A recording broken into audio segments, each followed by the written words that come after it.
njaboot ñoo xam ni seen i doom jot nañu loru ci événement yooyu noonu amoon Sénégal diggante 2021 jàpp 2024 xëy na peut-être benn cas bi ci nga xam ne nii jot na ci déglu parce que gars yi bu ñuy wax ci manifestation yi ñu ci bari sax bu ñuy réclamer justice dañ naan naam ñi gaañule ñu taaylu leen taataan leen déglu leen li nga xamante ni mooy leur version des faits bu dee am na ci des témoignages ñu ñëw déglu leen par exemple boo jëlee dossier Fulbert Sambou ak Didier Badji déglu nañ ñi nga xam ne jàpp nañ ne ay témoins lañ te moment bi ñuy bi yëf yi di xew dama juum kaawu François Mancabou dama juum François Mancabou bi am na ñu ci teewlu ñoo xam ne ay témoins lañ te moment biñ ne dañ ko jàpp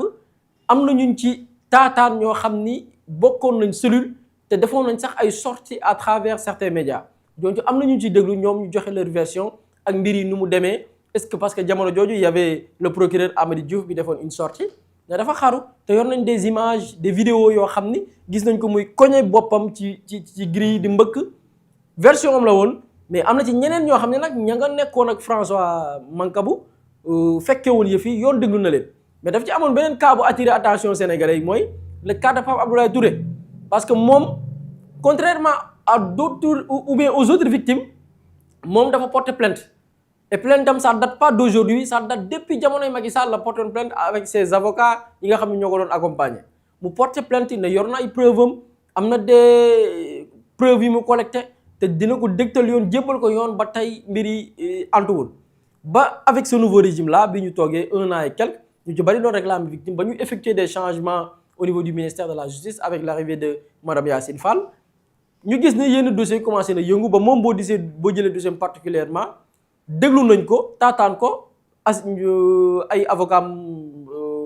assisté ko accompagner ko ci fànn woowu noonu waaye moom dafa am ku mu tuumaaloon muy woyu ci turu Pape Malick Ndour nekkoon fi jamono yooyu ministre bi ñu dénk ndaw ñi mu yàggoon ko tuumaal ca ñi mu jàpp ni ñoo commandité attaque am boobu noonu mu teg ko nag ci ay mbir fam ko teg mooy ñooñu jàpp ko te mu dippee leen ay nervi nee na bañ ko jàppee ba ñu gis ab gendarme mu doon woote wàllu ñooñu dañ ko ne Pape Abdoulaye Touré mii dañ ko jàpp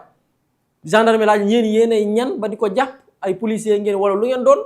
ñu ne non ñun ay ñooñu d'après version Pape Abdoulaye Touré ay ñooñu Pape Malick Ndour lañ jamono jii sax ñuy wax ak yéen ma nga seen TV di def émission mu ne moom loolu moo tax mu tuumal Pape Malick Ndour waaye amut ak moom benn xaar ma yàlla xamu ko amut ak moom problème nervi ya ko jàpp ñoo ko tudd moom turam donc turu Pape Malick Ndour fa la jibee ñu bari nag doon laaj Pape Malick Ndour boobu lu mu ci xëy na peut-être question bu ñu bari doon laaj mooy lu tax porté wul plainte moom nee na jàpp na ni warul porter plainte dans la mesure où moom lañ dénkoon ndaw ñi bu gisee am ndaw boo xamante ni jàpp na ni dem na ba situation yóbbee ko ci mu nekk ci benn posture bu définiwul ni nga xamante ni nii ñoom moom la loolu lañ dénkoon dafa jàpp ne moom moo def woon liggéeyam en tant que ministre de la jeunesse ba tax mu nekk ci situation boobu donc rôlam du pour di ko incriminer wala di ko porter plainte waaye bàyyi kook yàlla xëy na peut-être bu ko yoon wuyisee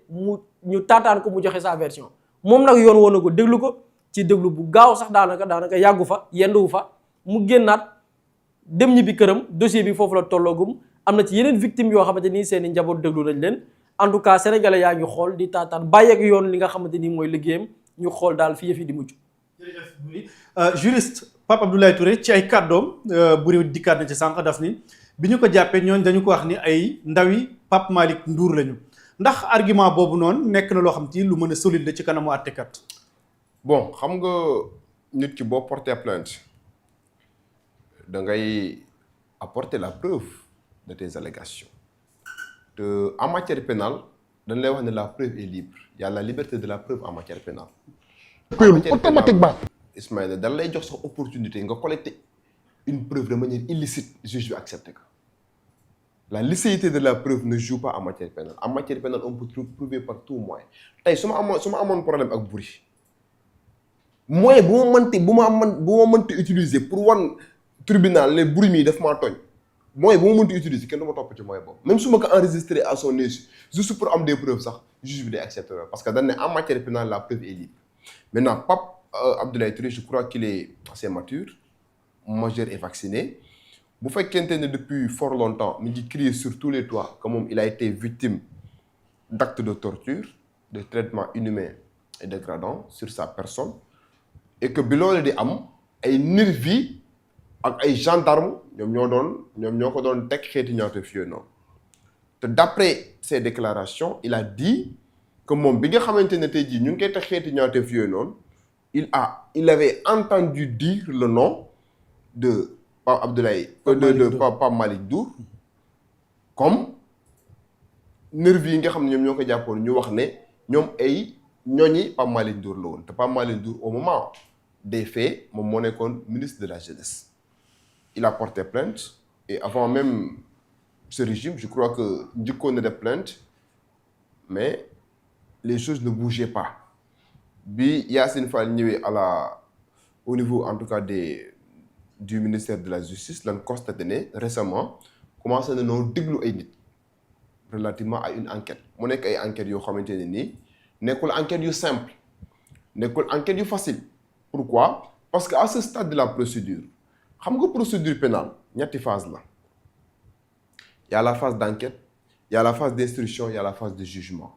ñetti phase yi nii autorités yi ci intervenir bokkuñu lu ñuy recherche enquêteurs yi xam nga lan la ñuy recherche wul ay preuve de xam nga lan la ñuy recherche ay indice les enquêteurs bu ma waxee enquêteur phase d'enquête mooy phase bi nga xamante ne tey jii ñu ngi activer ay DIC ay section de recherche ñooñu recherche wul ay preuve ay indice dañuy recherche xam nga la mooy indice ay njort bi affaire bi di am kat gisoon na ne déggoon na ne wala numéro téléphone temps ñoom ci élément yooyu noonu la ñuy collecté jëm ko exploité ils recherchent des indices ils ne recherchent pas de preuves moo tax ñiy wax naan Pape Abdoulaye Touré amagul ay preuves ils n'ont pas compris le fonctionnement de la procédure pénale à ce stade de la procédure Pape Abdoulaye Touré n'a pas besoin de brandir une preuve pour corroborer li nga xam ne tey jii moom mooy ces allégations ce qu'il a besoin mooy lan bi fee yi di am est-ce que amoon na ay indices yoo xamante ne ni buñ ko pisté buñ ci creuser mën na am lu mu feeñal loolu mooy indice mooy ay éléments yoo xamante ne bu ci enquêteur yi sukkandikoo mën na am yeneen ak yeneen yu mu feeñal boo passé phase boobu nga dem ci deuxième phase de procédure pénale lu tudd instruction akagun ci phase boobu juge d'instruction xam nga enquêteurs yi ñoom ay indices la ñuy rechercher le juge d'instruction il ne recherche pas des indices il recherche des charges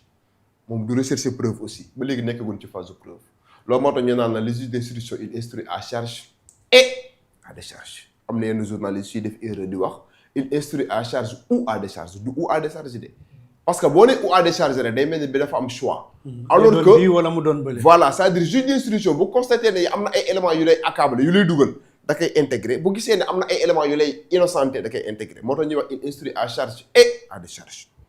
moom ay charges yu lay recherche.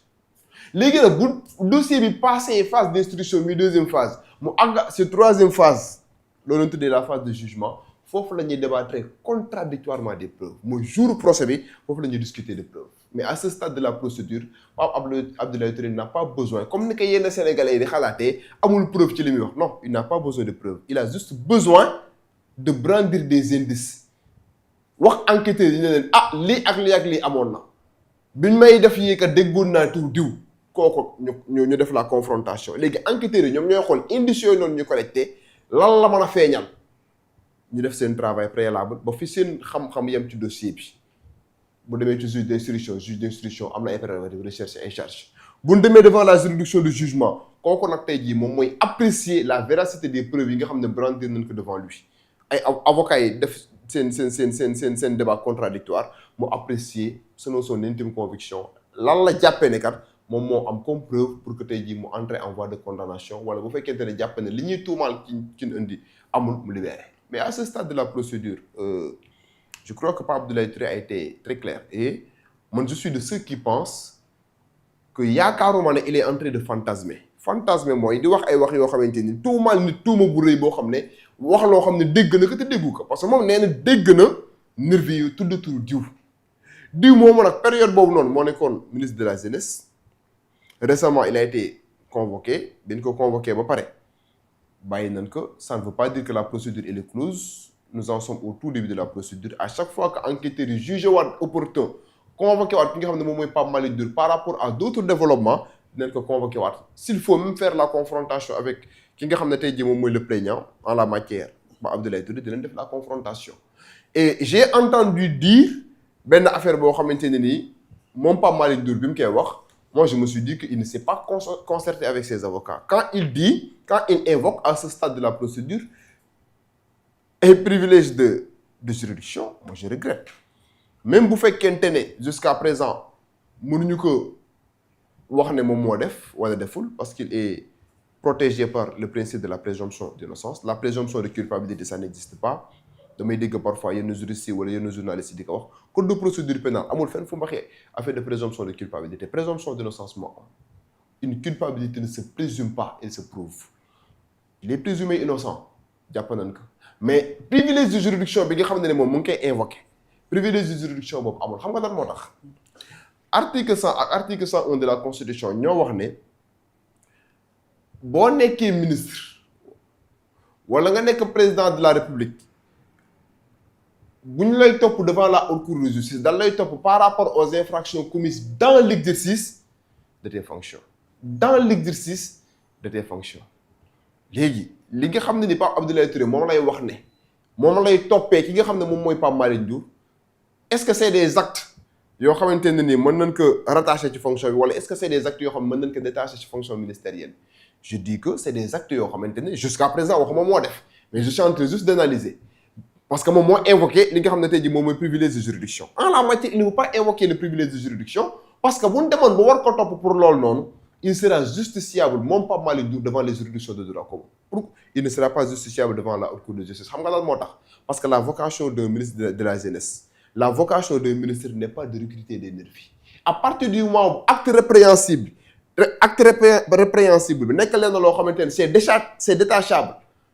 de la fonction ministérielle bu boobaa nekkatul rentretul dans les prérogatives yi nga xamante ne tey jii nii article 100 et 101 de la constitution moom la prévoir ba jox la li nga xam ne tey jii moom mooy privilège de juridiction. buñ demee laa la wax ba war a topp Pape Malick Ndour par rapport en tout cas ak li nga xam ne moom mooy les allégations portées en tout cas par Pape Abdoulaye Touré et de manière outrecuidante bu boobaa privilège de juridiction bi day sauter parce que acte de torture yi nga xam ne ni moom allégué na ko bu ñu demee ba jàpp ne am na foofu kenn mënatul a invoquer privilège de juridiction parce que le fait de recruter des nervis le fait de perpétrer en tout cas des actes de torture des actes de traitement inhumain et dégradant sur un citoyen civil et désarmé c'est des actes qui sont détachables de la fonction ministérielle et à partir du moment où c'est des actes détachables de la fonction ministérielle yoon day jàpp bu boobaa ne bi nga koy def defoo ko dans l'exercice de tes fonctions de ministre te bu boobaa tu seras justiciable devant les juridictions de droit commun. Donc mu nekk situation boo xamante ne c'est une situation qui est là nous en sommes à présent au tout début de la procédure. Attendons de voir la suite de cette affaire. En tout cas, il y a un accusateur, il y a quelqu'un qui essaie de trouver les moyens pour se tirer d'affaire. Justice nag moom dina leeral te aussi may wax ne au nom en tout cas de la transparence au nom véritablement de l'équité bi nga xam ne tey jii moom moo war a am ci fonctionnement de la justice dossiers yi nga xam ne ñu ngi koy yëkkati bu mu nekk leen loo xam ne dañ ciy épiloguer des mois et des mois après ñu ranger waat que dans les tiroirs. On parle de 80 mois. C'est une chose qui est très sérieuse. Dans une république normale, une enquête approfondie doit être diligentée pour déterminer les circonstances dans lesquelles ces 80 personnes ont perdu la vie. Et c'est ce qu'on demande en tout cas aux autorités. xam naa pour yenn ci internet yi rek privilège de juridiction bi nga xam te moom la Pape Malick Ndour di wax bu ñu ko mënee faram-fàcce ci wolof mooy lan carrément. mooy tey boo nekkee ministre par rapport ak njombe yi nga xam ne def nga ko ci bi ngay nekk ministre haute cour de justice rek moo la ci mën a toppee. Par rapport ak njombe yi nga def ma tekki ko ci wolof njombe yi ngay def li ñu tuddee infraction ci bi ngay nekk ministre haute cour de justice rek moo la mën a topp mais bu fekkente ne njombe yooyu nga def noonu dafa nekk dañ mën nañ kaa détaché